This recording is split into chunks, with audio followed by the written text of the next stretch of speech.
बिस्मिल्लाहिर्रहमानिर्रहीम। अरशद मीर 6 जून 1932 ਨੂੰ ਲਾਹੌਰ ਵਿੱਚ ਪੈਦਾ ਹੋਏ। ਆਪ ਦੇ ਵਾਲਿਦ ਮੀਰ ਅਤਾ ਮੁਹੰਮਦ ਠੇਕੇਦਾਰੀ ਕਰਦੇ ਸਨ ਤੇ ਅਰਸ਼ਦ ਮੀਰ ਨੇ ਲਾਹੌਰ ਵਿੱਚ ਤਾਲੀਮ ਹਾਸਲ ਕੀਤੀ। 1956 ਵਿੱਚ LLB ਦਾ ਇਮਤਿਹਾਨ ਪਾਸ ਕੀਤਾ। ਫਿਰ ਗੁਜਰਾਂਵਾਲਾ ਵਿੱਚ ਵਕਾਲਤ ਸ਼ੁਰੂ ਕਰ ਦਿੱਤੀ।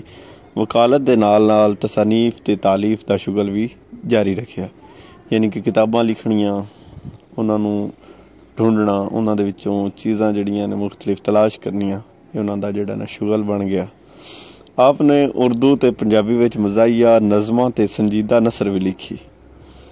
पंजाबी विच आप दे इंशाइयां दी किताब चुंबड़ा बहुत मशहूर हुई।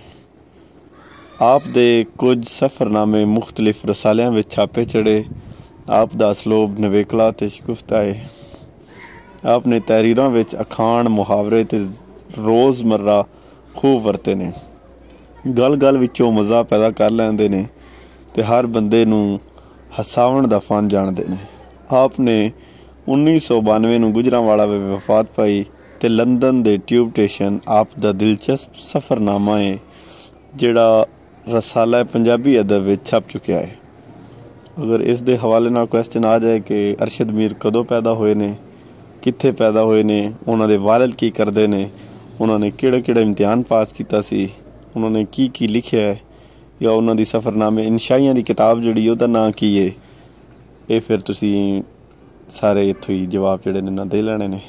ते कदों वफात पाई ते किहड़ा सबक है, या लंदन दे ट्यूब स्टेशन है, इंशाइया या सफ़रनामा है, तुसी कह देना सफ़रनामा है। जिहड़ा रसाला पंजाबी ते जिहड़ा लंदन दे ट्यूब स्टेशन है कित्थे छपिया, ये तुसी दसना कि पंजाबी अदब अंडरलाइन नाल करते जाया करो।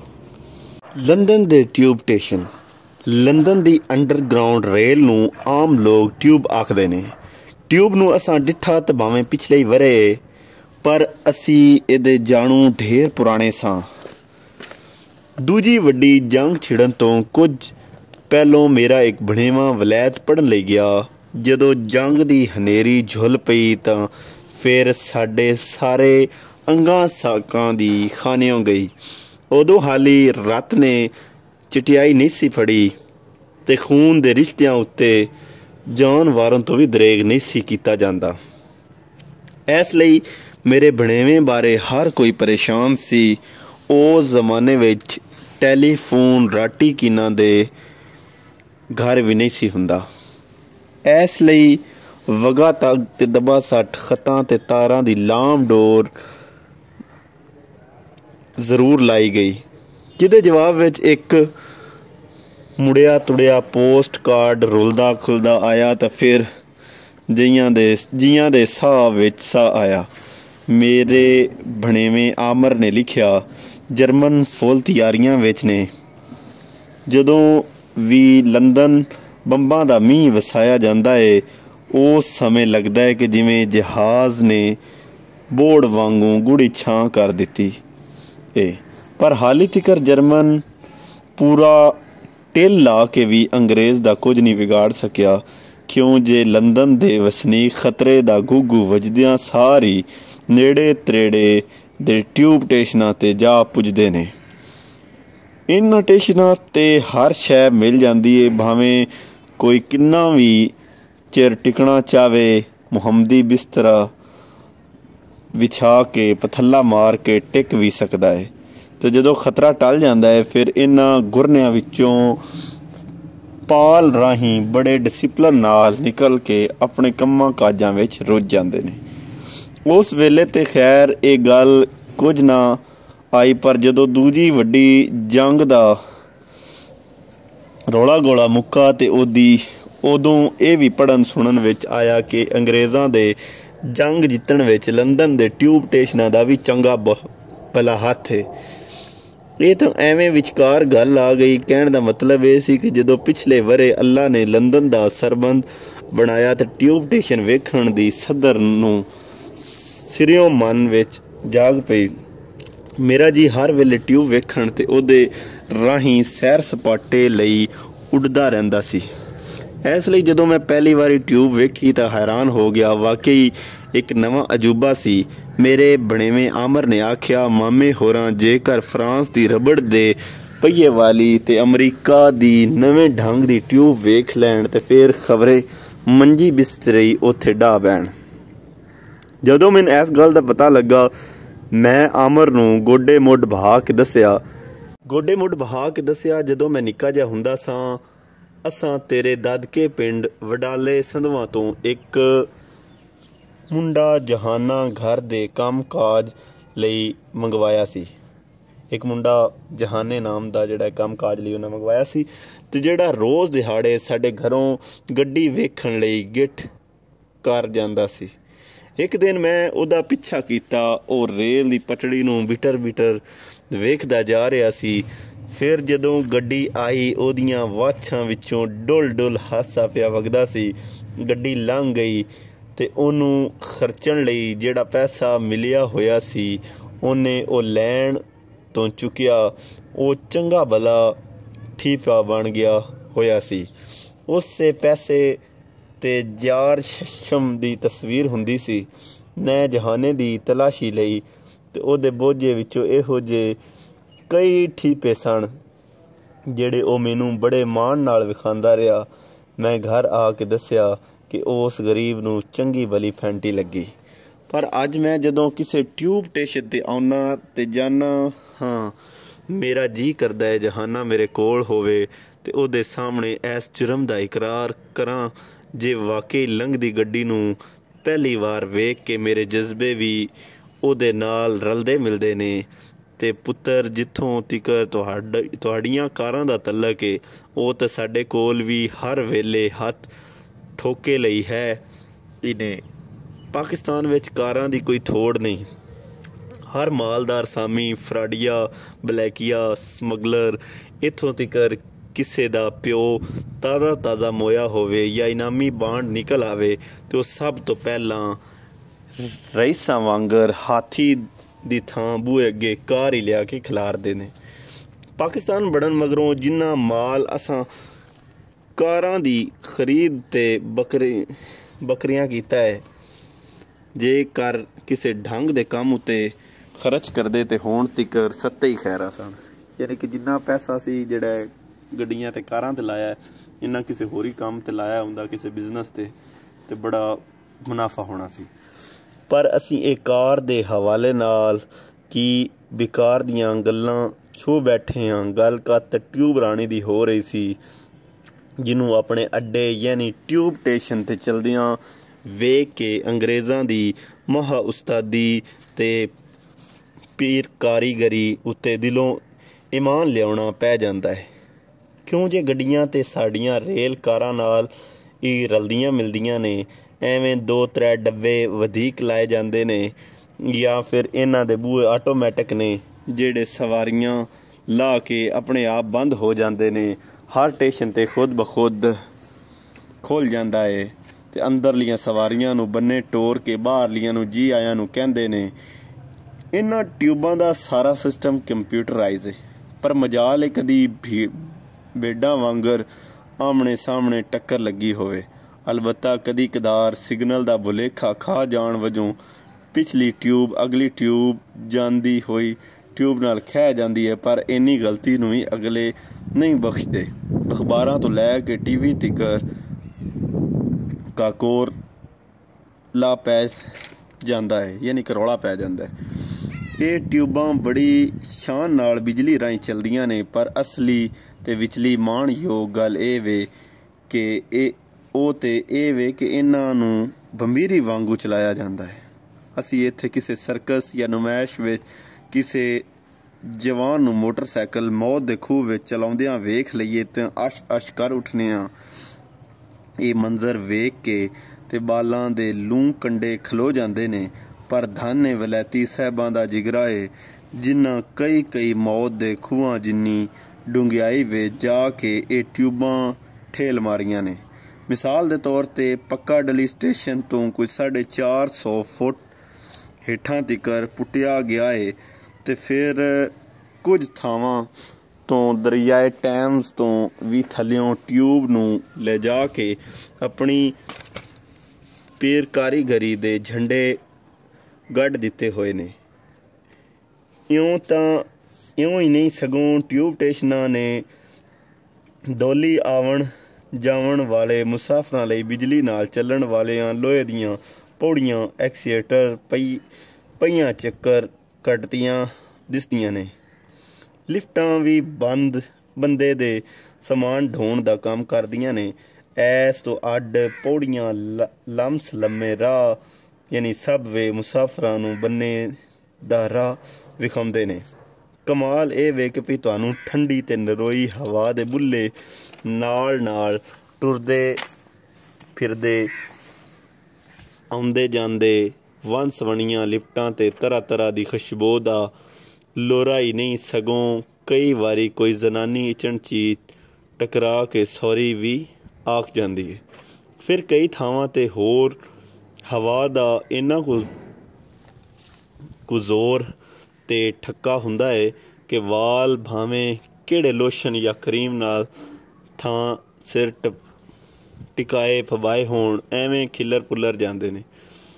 ਹੈਰਾਨਗੀ ਦੀ ਗੱਲ ਇਹ ਵੇ ਕਿ ਭਈ ਇਹਨਾਂ ਸਟੇਸ਼ਨਾਂ 'ਤੇ ਪੂਰਾ ਅਮਲਾ ਆਪਣੀਆਂ ਫੁਰਤੀਆਂ ਵਿਖਾਉਂਦਾ ਜਾਪਦਾ ਹੈ। ਤੁਸੀਂ ਟਿਕਟ ਲੈ ਵੀ ਲਓ, ਭੁੱਲ ਭੁਲੇਖੇ ਚੈਕਿੰਗ ਨਾ ਵੀ ਕਰਨ ਆ ਕੇ ਟਿਕਟ ਬੈਰੀਅਰ ਤੁਹਾਨੂੰ ਡੱਕਾ ਪਾ ਲੈਣਗੇ। ਟਿਕਟ ਉੱਥੇ ਲੱਗੀ ਮਸ਼ੀਨ ਵਿੱਚ ਪਾਓ ਅਤੇ ਫਟਾਫਟ ਜਾਣ ਦਾ ਰਾਹ ਖੋਲ੍ਹ ਦੇਣਗੇ।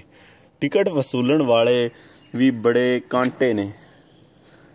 ਚੌਥੇ ਅਫਰੀਕੀ ਨੇ ਟਾਵਾਂ ਜ਼ਨਾਨੀਆਂ ਵੀ ਨਜ਼ਰੀ ਪੈ ਜਾਂਦੀਆਂ ਨੇ। ਟਿਕਟਾਂ ਦੀ ਉਗਰਾਹੀ ਦਾ ਕਿੰਨਾ ਖਾਸ ਖਿਆਲ ਰੱਖਿਆ ਜਾਂਦਾ ਹੈ ਇਹਦਾ ਥੋੜ੍ਹਾ ਬਹੁਤ ਪਤਾ ਤਾਂ ਹੈ ਹੀ ਸੀ, ਪਰ ਸਹੀ ਚਾਨਣ ਉਸ ਦਿਹਾੜੇ ਹੋਇਆ ਜਦੋਂ ਗ੍ਰੀਨਵੁੱਡ ਸਟੇਸ਼ਨ 'ਤੇ ਅੱਗ ਲੱਗ ਗਈ। ਵੇਖਦੇ ਚੰਗੀ ਭਲੀ ਪਸੂੜੀ ਪੈ ਗਈ। ਲੋਕ ਵਗ੍ਹਾ ਤੱਕ ਵੱਜਣ ਲੱਗ ਪਏ ਤਾਂ ਜੇ ਛੇਤੀ ਤੋਂ ਛੇਤੀ ਪਲਾਂਘਾਂ ਪੁੱਟ ਕੇ ਬੰਨੇ ਨਿਕਲਣ, ਪਰ ਉੱਥੇ ਟਿਕਟ ਕਲੈਕਟਰਾਂ ਅਤੇ ਇੰਸਪੈਕਟਰਾਂ ਆਪਣੀ ਆਈ 'ਤੇ ਆ ਕੇ ਟਿਕਟਾਂ ਦੀ ਪੁੱਛ ਗੁੱਛ ਸ਼ੁਰੂ ਕਰ ਦਿੱਤੀ, ਜਿਹਦੇ ਬਾਹਰੋਂ ਬੜਾ ਇਤਜਾਜ ਹੋਇਆ। ਹਕੂਮਤ ਸਿਆਣੀ ਏ, ਉਹਨੇ ਹੀ ਹਥਿਆਰ ਸੁੱਟ ਦਿੱਤੇ ਕਿਤੇ ਗੱਲ ਦਾ ਗਲਾਹਣ ਹੀ ਨਾ ਪੈ ਜਾਏ। ਅਗਲਿਆਂ ਰੀਝ ਲਾ ਕੇ ਟਿਊਬ ਸਟੇਸ਼ਨ ਬਣਾਏ ਹੋਏ ਨੇ। ਫਿਰ ਇਹਨਾਂ ਦੇ ਪਲੇਟਫਾਰਮ ਵੀ 2 ਤੋਂ ਲੈ ਕੇ 12 ਤੀਕਰ ਹਨ। ਵੰਗੀ ਲਈ ਲਿਵਰਪੂਲ ਸਟੇਸ਼ਨ ਜਿਹੜਾ ਲੰਦਨ ਵਿੱਚ ਹੈ, ਉਹਦੇ ਦਰਜਨ ਕੁ ਪਲੇਟਫਾਰਮ ਨੇ। ਇਹ ਉਹ ਪਾਸਾ ਹੈ ਜਿਹਦੀ ਦੂਜੀ ਲਾਮ ਵਿੱਚ ਬੜੀ ਤਬਾਹੀ ਅਤੇ ਬਰਬਾਦੀ ਹੋਈ ਸੀ, ਯਾਨੀ ਦੂਜੀ ਜੰਗ ਅਜ਼ੀਮ ਵਿੱਚ। ਲਾਮ ਜੰਗ ਨੂੰ ਕਹਿੰਦੇ ਨੇ। ਹਾਲੇ ਤੀਕਰ ਇੱਥੇ ਕੋਈ ਇਮਾਰਤਾਂ ਸੜੀਆਂ ਬਲੀਆਂ ਅਤੇ ਟੁੱਟੀਆਂ ਭੱਜੀਆਂ ਵਿਖਾਲੀ ਦਿੰਦੀਆਂ ਨੇ। ਇਹਨਾਂ ਪਲੇਟਫਾਰਮਾਂ 'ਤੇ ਗੱਡੀਆਂ ਦੇ ਕਰਾਸ ਵੀ ਆਮ ਹੁੰਦੇ ਨੇ। ਗੱਡੀਆਂ ਆਉਂਦੀਆਂ ਜਾਂਦੀਆਂ ਨੇ, ਪਰ ਮਜਾਲ ਹੈ ਕਿਧਰੇ ਤੁਹਾਨੂੰ ਗੰਦਗੀ ਨਾਂ ਦੀ ਕੋਈ ਸ਼ੈ ਵਿਖਾਲੀ ਦੇਵੇ। ਇਸ ਲਈ ਹਰ ਸ਼ੈ ਖਾ ਪੀ ਕੇ ਡੱਬੇ ਵਿੱਚੋਂ ਬੰਨੇ ਵਗਾਹ ਨਹੀਂ ਮਾਰਦੇ, ਸਗੋਂ ਰੱਦੀ ਦੀ ਟੋਕਰੀ ਡਸਟਬਿਨ ਵਿੱਚ ਸੁੱਟਣ ਦਾ ਆਹਰ ਕਰਦੇ ਨੇ। ਥਾਂ 'ਤੇ ਬਾਲਾਂ ਲਈ ਕਨਫੈਕਸ਼ਨਰੀ ਮਸ਼ੀਨਾਂ ਫਿੱਟ ਨੇ, ਜਿਨ੍ਹਾਂ ਵਿੱਚ ਬਾਲ ਆਪਣੀਆਂ ਪਿੰਨੀਆਂ ਪਾ ਕੇ ਪਸੰਦ ਦੀਆਂ ਚੀਜ਼ਾਂ ਕੱਢ ਕੇ ਖਾਵਣ ਵੱਲ ਜੁੱਟ ਪੈਂਦੇ ਨੇ। ਪਲੇਟਫਾਰਮਾਂ ਉੱਤੇ ਵੰਨ ਸਵੰਨੀਆਂ ਕੰਪਨੀਆਂ ਦੇ ਇਸ਼ਤਿਹਾਰ ਵੀ ਕੰਧਾਂ ਉੱਤੇ ਲਿਖਤਾਂ ਰਾਹੀਂ ਜਾਂ ਸਾਈਨ ਬੋਰਡ 'ਤੇ ਬੜੇ ਫਬਾਵੇਂ ਸਟਾਈਲ ਵਿੱਚ ਨਜ਼ਰੀ ਪੈਂਦੇ ਨੇ। ਵੰਗੀ ਲਈ ਇੱਕ ਸੈਰ ਸਪਾਟੇ ਕਰਾਉਣ ਵਾਲੀ ਕੰਪਨੀ ਦਾ ਇਸ਼ਤਿਹਾਰ ਸੀ। ਐਤਵਾਰ ਛੁੱਟੀ ਵਾਲਾ ਦਿਹਾੜਾ ਨੂੰ ਘਰ ਬੈਠੇ ਰਹਿਣਾ ਗੁਨਾਹ ਦੇ ਬਰਾਬਰ ਏ, ਇਸ ਲਈ ਬੰਨੇ ਨਿਕਲ ਕੇ ਅੱਲਾ ਦੀਆਂ ਕੁਦਰਤਾਂ ਦਾ ਤਮਾਸ਼ਾ ਵੇਖੋ। ਇਸ਼ਤਿਹਾਰਾਂ ਦਾ ਪਰਾਗਾ ਗੱਡੀ ਦੇ ਅੰਦਰ ਵੀ ਮੁਫਤੀ ਮਿਲ ਜਾਂਦਾ ਹੈ। ਉੱਥੇ ਲੋਕਾਈ ਦਾ ਸਾਡੇ ਵਾਲਾ ਹਾਲ ਥੋੜ੍ਹਾ ਹੈ, ਪਰ ਘੜੀ ਪਲ ਵੀ ਜ਼ਾਇਆ ਨਹੀਂ ਕਰਦੇ, ਸਗੋਂ ਇਹਨਾਂ ਇਸ਼ਤਿਹਾਰਾਂ ਨੂੰ ਬੜੀ ਨੀਝ ਲਾ ਕੇ ਪੜ੍ਹਦੇ ਨੇ। ਫਿਰ ਗੱਡੀ ਦੇ ਰੂਟ ਨੂੰ, ਜਿਹੜਾ ਹਰ ਡੱਬੇ ਵਿੱਚ ਬੜੇ ਸੋਹਣੇ ਅਤੇ ਸੁਚੱਜੇ ਅੰਦਾਜ਼ ਵਿੱਚ ਨਕਸ਼ਾ ਬਣਾ ਕੇ ਜ਼ਾਹਿਰ ਕੀਤਾ ਗਿਆ ਹੁੰਦਾ ਹੈ, ਇਹ ਬੜੇ ਗੌਰ ਨਾਲ ਪੜ੍ਹਦੇ ਨੇ। ਇੱਕ ਹੋਰ ਨਵੇਕਲੀ ਗੱਲ ਹੈ ਕਿ ਹਰ ਰੂਟ 'ਤੇ ਕਈ ਕਿਸਮਾਂ ਦੀਆਂ ਟਿਊਬਾਂ ਚੱਲਦੀਆਂ ਨੇ। ਇਹਨਾਂ ਦੀ ਸ਼ਨਾਖਤ ਡੱਬਿਆਂ ਦੇ ਰੰਗਾਂ ਅਤੇ ਲੀਕਾਂ ਤੋਂ ਆਸਾਨੀ ਨਾਲ ਹੋ ਜਾਂਦੀ ਹੈ। ਇਹ ਗਿਣਤੀ ਵਿੱਚ ਹਿਸਾਬੀ ਫਾਰਮੂਲੇ ਮੁਤਾਬਕ 1-1, 2-2 ਜਾਂ 2-2 11 ਨਹੀਂ, ਬਲਕਿ ਸੱਚੀ ਮੁੱਚੀ ਦੀਆਂ 11 ਨੇ। ਜਿਨ੍ਹਾਂ ਦੀਆਂ ਬੜੀਆਂ ਬਹਾਰਾਂ ਨੇ। ਇਹਨਾਂ ਲਾਈਨਾਂ ਵਿੱਚੋਂ ਪੱਕਾ ਡਲੀ ਲਾਈਨ ਨੀਲੇ ਰੰਗ, ਸੈਂਟਰਲ ਲਾਈਨ ਲਾਲ ਰੰਗ, ਸਰਕਲਰ ਲਾਈਨ ਪੀਲਾ, ਡਿਸਟ੍ਰਿਕਟ ਕੱਟ ਲਾਈਨ ਸਬਜ਼ ਵਿਕਟੋਰੀਆ ਜਾਂ ਫਿਰੋਜ਼ੀ ਰੰਗ ਦੀ ਏ। ਇਹ ਟਿਊਬਾਂ ਤੇਜ਼ ਵੀ ਚੱਲਦੀਆਂ ਨੇ ਪਰ ਧੂੜਾਂ ਨਹੀਂ ਪੁੱਟਦੀਆਂ। ਪੱਕਾ ਡਲੀ ਮੀਲ ਦੀਆਂ ਗੱਡੀਆਂ 80 ਕਿਲੋਮੀਟਰ, ਡਿਸਟ੍ਰਿਕਟ ਵਾਂਗਰ ਦੀਆਂ ਗੱਡੀਆਂ ਦੀ ਕੋਈ ਅਟੇ ਸਟੇ 40 ਕਿਲੋਮੀਟਰ ਫੀ ਘੰਟਾ ਰਫਤਾਰ ਹੁੰਦੀ ਏ। ਰਫਤਾਰ ਦੀ ਗੱਲ ਤਾਂ ਖੈਰ ਕੋਈ ਉਚਰਜ ਨਹੀਂ, ਅਸਲ ਮਸਲਾ ਉਸ ਬਾਰ ਵਧਾ ਏ ਜਿਹੜਾ ਪਹਿਲੀ ਵਾਰ ਇਹਦੇ ਹੁੰਟੇ ਲੈਂਦਾ ਹੈ, ਉਸ ਭਾਰੂ ਦਾ ਹੈ। ਠੀਕ ਹੈ, ਜਿਹੜਾ ਪਹਿਲੀ ਵਾਰੀ ਹੁੰਟੇ ਲੈਂਦਾ ਹੈ ਭਾਵੇਂ ਥੱਲੇ ਇੰਨੀ ਡੂੰਘਿਆਈ ਵਿੱਚ ਟਿਊਬ ਨੂੰ ਚਲਦਿਆਂ ਵੇਖ ਕੇ ਹੈਰਾਨ ਰਹਿ ਜਾਂਦੇ ਨੇ।